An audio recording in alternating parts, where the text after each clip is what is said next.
ഭൂമിയുടെയും സൃഷ്ടാവുമായ ദൈവത്തിൽ ഞാൻ വിശ്വസിക്കുന്നു.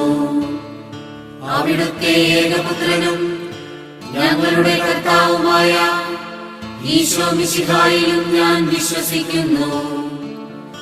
ഈ പുത്രൻ പരിശുദ്ധാത്മാവിനാൽ ഗർഭസ്ഥനായി കന്യകാമറിയത്തിൽ നിന്ന് പിറന്ന് പന്തിയോസ് പീലാത്തോസിന്റെ കാലത്ത് പീഡകൾ സഹിച്ച് കുരിശിൽ തറയ്ക്കപ്പെട്ട് മരിച്ച് അടക്കപ്പെട്ട് പാതാളങ്ങളിൽ ഇറങ്ങി മരിച്ചവരുടെ ഇടയിൽ നിന്ന് മൂന്നാം നാൾ ഉയർത്ത് സ്വർഗത്തിലേക്ക് എഴുന്നള്ളി സർവശക്തനായ പിതാവിന്റെ വലത്തുഭാഗത്തിരിക്കുന്നു.